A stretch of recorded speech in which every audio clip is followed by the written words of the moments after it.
Hello all, and finally get around to making this video. My thoughts with regards to the World Cup. The situation in Belfast has been taking up a lot of the broadband, so it's nice to be able to just get an opportunity to talk about the opening of the World Cup and my thoughts on it.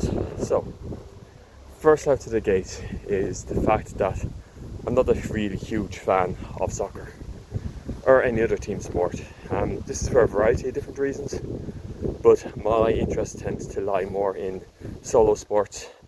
But I do have family members who are very interested in soccer, and as a result I keep an eye on the major events, and with the World Cup being one of the top sporting events in the world, if not the top sporting events in the world, that only happens about twice a decade on average, then this is a major event to keep an eye on. Ireland's not in the World Cup this year. There's a variety of reasons for that, but it's we didn't manage to qualify. Our home sports, Gaelic football and hurling, are amateur sports, and so soccer is also an amateur sport as well. I will be referring to international football as soccer to have a distinguishing to distinguish it from Gaelic football. All right, which, like most Irish people, when we say football, we mean our own version, whereas when we say soccer, we mean the international. Now, the passion for the sport isn't really strong in Ireland at the moment.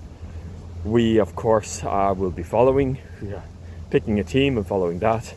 We tend to go for teams like Spain, mostly, when we follow the World Cup and we're not in it. A lot of people do follow teams from Britain as well, because soccer, the Premier League, the British Premier League, is very popular here. So they'd like to see their players playing. But on the whole, most Irish people would be following Spain with regards to this, or maybe Portugal this year.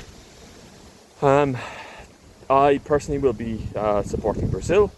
That's for personal reasons, and I wish them all the best.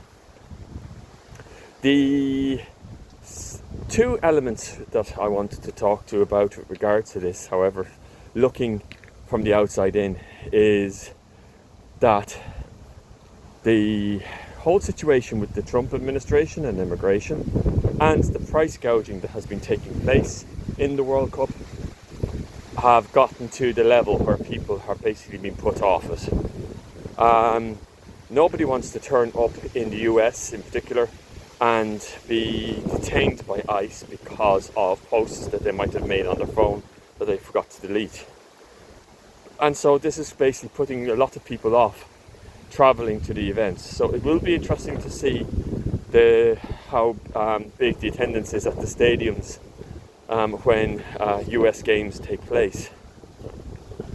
The second element of price gouging shows a big flaw when it comes to planning something like the World Cup in the modern age.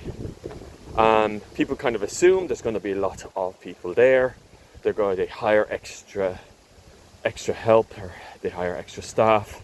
They get extra rooms available, and unfortunately, though, when people kind of are risking their safety going to see events, then this puts them off. This will leave a lot of hotels, a lot of businesses in the host cities, in the US in particular, left out. The same goes for pricing of tickets. Like, I saw recently that a resold ticket for the final game in the US went for over 2 million. Like, that is a ridiculous amount of money to pay for a soccer game, honestly. And it is one of the gripes I have with regards to soccer, is that the amount of money that is flowing around that sport is ridiculous. But on saying that, this is just highlighted the fact. Now, there always has been price gouging, and there's always has been inflation of prices and stuff and things like this in the World Cup. this is just part and parcel of the competition. But it's really gotten to the stage this year where it's become very, very, very, very blatant. And in particular, as I said, in the United States, prices of tickets in Mexico and Canada seem to be relatively reasonable. But in the US games, they are just gone through the roof. So it's because of these two reasons that people are basically shying away from the World Cup this year. The passion and the excitement isn't really there. People aren't really talking about it that much here in Ireland anyway. Again, mainly probably because we're not actually in the competition this year. But it's noticeable that it hasn't really taken off, despite the fact that the opening game is today.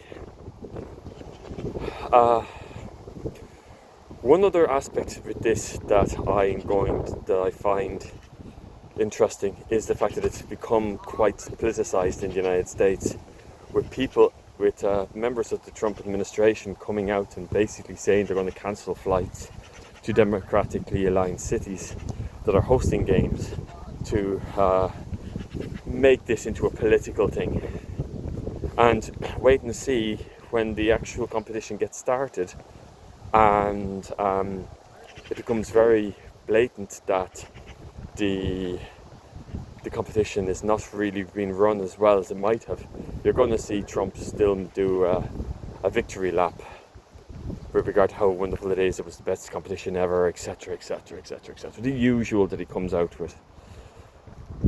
So we'll have to hope that the competition goes off without a hitch, that there won't be too much scandal, that the political element won't override the great football that hopefully will be on a par with all the other great World Cups out there, and that everybody will at least enjoy this and try and put politics and the divisiveness aside for at least one game. Hopefully, fingers crossed, but I wouldn't hold my breath. Anyway, Viva do Brazil! I hope Brazil does well. Take care, bye bye.